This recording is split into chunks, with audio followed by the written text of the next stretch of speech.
somebody came in one day, and they'd been hitchhiking, and they'd stopped by Eastland, which was 45 miles away from the Bible school, and said, "Something happened to me today." "What's that?" "Well, I stopped by, and I needed a haircut, and I went into a barbershop in Eastland, and I got a haircut."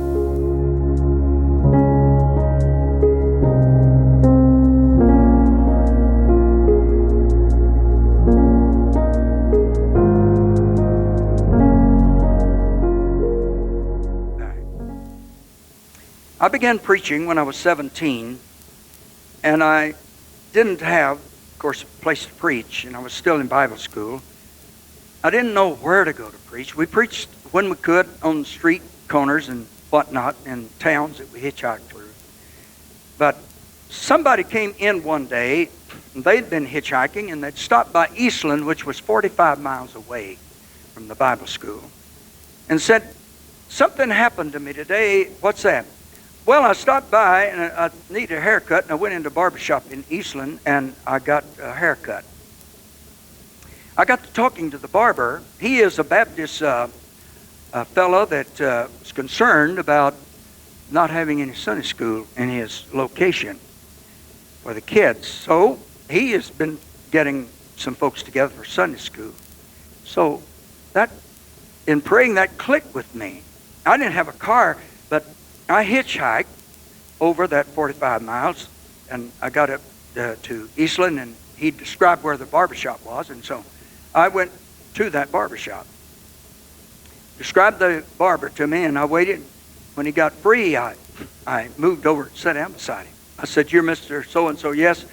I understand that you got a Sunday school going at a little place out 15 miles from Eastland, Texas, Grapevine." That's a long time ago, 50-something years ago. I don't know whether they still call it that now or not. But I said, he said, "Yeah, I just was anxious, concerned, because we don't have a church out there, and our kids are not in Sunday school." And so I said, "Do you need a preacher?" And he said, "What?" I said, "Do you need a preacher?" He said, "What are you asking?" I said, "I'm a preacher." He looked at me, and here's a 17-year-old kid, you know it.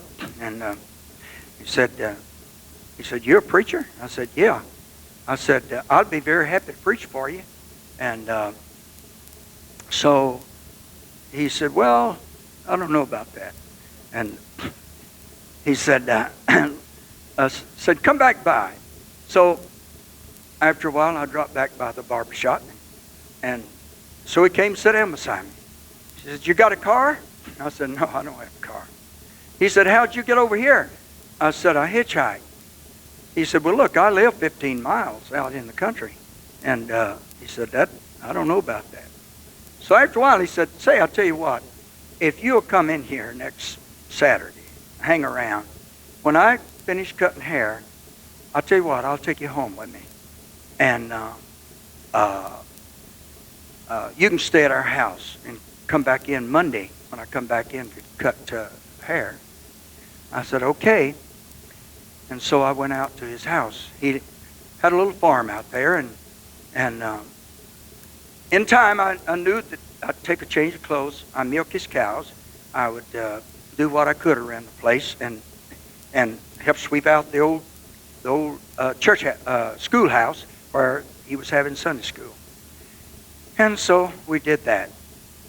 We got up to attendance of 40-something, I think.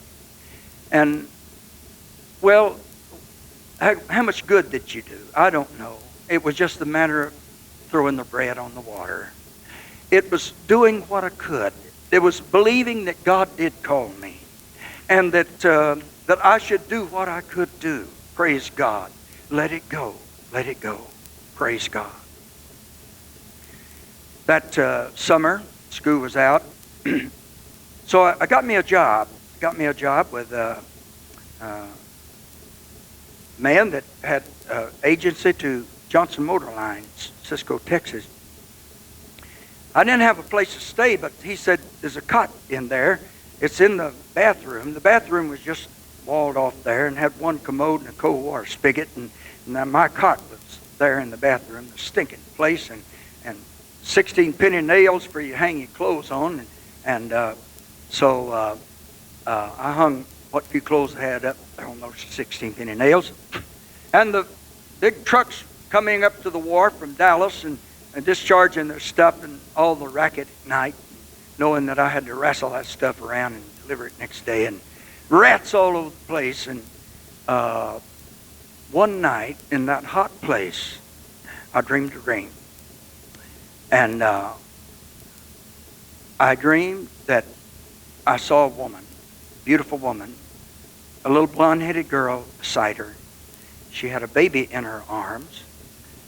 She was standing on the porch of a house that had paint on it. I'd never lived in a house that had paint on it in my life. And and there was a driveway there. It had a car in it, and that car was my car. And there was the house I was living in, a family, a pretty wife. And then the next day, after I got a little respite, I went by a Greasy Spoon place to get a little something to eat. It was hot. They had these big old airplane fans that boo, and they just blow everything off. They were hard on flies. That was one good thing about them. And I was sitting there and getting a little something to eat, and I happened to think of that dream. A house, a car, a beautiful wife, kids, family. Man, I hadn't had a family since I was 13. And a big lump came up in my throat. And the years passed, and keep on throwing it out there, doing what you could, and no place too little to preach. And preached a lot of times to two people, and just throwing it out there. Praise God. Woo! And it was Easter morning, years later, and I was anxious to get to church because we'd made a push, and I was a young preacher and pastor and doing the best, and we just thought we had everything, all the bases covered, but you can't be sure. Get down there and check it all out, and so on. And so I backed the car out in the driveway for the handier from my wife, and so I was waiting, and then the back door opened, and my wife came out. And so I said, wait, let me get your picture. I had the camera because we were going to take some pictures. And I pulled that camera up, and I focused on my wife, and she was standing there, and her little blonde-headed girl was standing beside her, and she had Terry in her arms. And I looked through the lens. Oh, there's that woman. Praise God.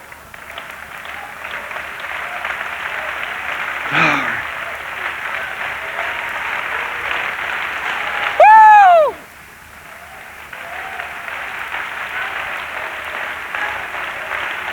Yeah.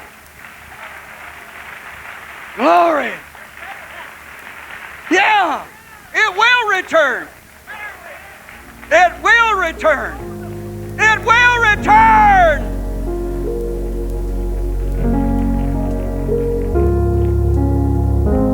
I know that. I know that. Praise God. Praise God. God bless you. Appreciate so much what happened here.